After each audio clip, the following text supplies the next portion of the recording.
Mr. Train, welcome to this awesome video. In the video, we'll be reacting to disturbing messages left by killers. Let's get into this. Pentagrams on walls. It just keeps getting creepier. Welcome to Watch Mojo, and today we're examining 10 disturbing messages left by killers. If you do not print this cipher by the afternoon of Fry, F-R-Y, 1st of August 69, I will go on a kill rampage Fry night. For this list, we're looking at the most shocking bits of communication ever conducted by killers. Which of these do you find the most disturbing? Let us know in the comments below. The Manson family. It has been said the decade of love came to a sudden violent end in August 1969, shattered by the Manson family murders. This cult is well known not only for their killings, but also for leaving behind various messages at the crime scenes. On July 27, 1969, family member Bobby Beausoleil killed a man named Gary Hinman and wrote the words "political piggy" on the wall. Susan Atkins later referenced this message during the infamous Tate killings, writing "pig" on the front door. A macabre message that shocked and confused the city. Following the Tate home invasion, married couple Lino and Rosemary LaBianca were killed. Perpetrator Patricia Krenwinkel copied the prior two messages and wrote various words around the house, including "rise," "death to pigs," and perhaps most famously, "helter skelter," misspelled as H-E-A-L-T-E-R, Skelter. This last one would later become the title for Vincent Bugliosi's enormously popular and influential book about the case. Manson and his followers were convicted and sentenced to die, but when California's death penalty was ruled unconstitutional in 1972, their punishments were changed to life in prison. Micah Xavier Johnson. This Afghan war veteran had grown disillusioned with the police's treatment of black individuals, leading to a massive shooting. Now, they say that he'd been scribbling in those journals you mentioned, that he had practiced bomb detonation and doing tactical drills in his backyard, all in order to become what they call a killing machine. On July 7th, 2016, Johnson shot and killed 5 Dallas police officers. He also injured a further 9 officers and 2 civilians. Investigators are working to stitch together hundreds of hours of police body cam and dash cam video in a crime scene that still spans over a dozen city blocks. Shortly before he was killed, an injured Johnson wrote a message. Dallas Police Chief David Brown told the media that Johnson wrote the letters RB on a wall, but that no one understood its meaning. On the way up the staircase, he scrolled the letters RB. Police are still investigating its meaning. Johnson also left behind some, quote, rambling messages in his journal. A leading theory posits that Johnson was trying to reference the Pan-African flag by writing RBG, standing for red, black, green. David Kalick. 4chan has developed quite a negative reputation, as disturbing content is regularly uploaded to the site. In November... When they said RB, the first thing that came to mind was the Raffle brothers who built Arby's. But I knew it was not them he was referencing to, so... 2014, an anonymous user posted photos of a dead woman to its infamous B board, along with some horrifying proclamations like, quote, "she fought so damn hard." He goes on to say he was drunk and she made him mad. He also explained that her son would find her after coming home from school. This kind of provocative stuff is often seen on 4chan, usually conducted by trolls just trying to get a rise out of people. But in this case, it was 100% real. Those were real photos, and a man named David Kalick, the same man who posted to 4chan, was later arrested in connection with the woman's death. She was 30-year-old Amber Lynn Copland. And in his confession note, Kalick also said, quote, "running from the cops was so much fun." Then he signed his initials DK. Mary Bell. This young girl was just 10 years old when she took the life of a boy named Martin Brown. Oh, she was wicked. She was. I think there's no question about it. Following Brown's death, Bell and her accomplice, Norma Bell, no relation, broke into a nursery and left behind various notes. These were misspelled, but their messages and crude tone remain clear. 2 notes claimed responsibility for the death of Brown. A third served as a warning, and a fourth cryptically read, quote, "I murder so that I may come back." The general tenor of these notes was to teased, provoked the police because the police weren't making any progress. Following that incident, Mary maliciously called Brown's mother and told her that, quote, she wanted to see him in his coffin.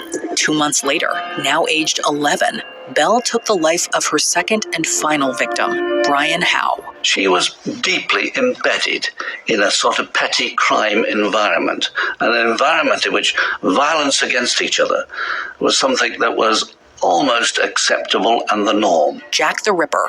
Few serial killers are as notorious as Jack the Ripper. We don't know much about Jack. Not his identity, not his true number of victims, and not the span of his crimes. He allegedly corresponded with the police, but we don't even know if that's legitimate either. Modern commentators have suggested it came from the pen of a journalist. But what makes this letter significant and important is it's the one that gave us that name. Yours truly, Jack the Ripper. Many of his supposed letters are believed to be hoaxes, minus a few exceptions. The From Hell letter is the most intriguing. Sent to the head of the Whitechapel Vigilance Committee, George Lusk, it was mailed alongside half a human kidney. I may send you the bloody knife that took it out if only you wait a while longer. Signed, Catch Me When You Can, Mr. Lusk. The letter itself taunted Lusk, and the author made an explicit reference to cannibalism. The authenticity of the letter has long stirred debate, but many experts believe it to be genuine. Richard Ramirez. Why did you kill those people? No comments. I cannot answer that at this time. Some serial killers have calling cards, and Richard Ramirez had the Satanic Pentagram. Between 1984 and 85, Ramirez terrorized California with killings and home invasions and became known as the Night Stalker. What was Richard's motive? To kill. That's it. To kill. It's as simple as that. On May 29, 1985, Ramirez brutally attacked Mabel Bell and Florence Lang in their Monrovia home. Using lipstick, he left behind various pentagrams on the walls. He did the same thing in San Francisco at the home of Peter and Barbara Pan. Alongside the pentagram, the Pan House message also included the phrase Jack the Knife. Following his arrest, Ramirez infamously flashed the pentagram in court as he had drawn it on his hand. As far as Satan is concerned, I believe in a malevolent being. His description eludes me, but I have felt powers that are evil. The Son of Sam. In the mid to late 70s, New York City was left horrified by serial killer David Berkowitz. Serial killer walked the streets of New York City for more than a year, terrorizing everyone, especially women, until this man was captured, putting an end to it all, but leaving many with the question, why? Known widely as the Son of Sam, Berkowitz shot many people, killed 6, and became the target of the city's largest manhunt. The police have a composite sketch of their suspect compiled from witnesses' descriptions. But no one in the city of 8 million knows who is next. Known originally as the .44 caliber killer, Berkowitz adopted his now famous name following the Son of Sam letter. This was a rambling piece of text left at a crime scene, in which Berkowitz teases the police and claims that he's, quote, prowling the streets looking for fair game.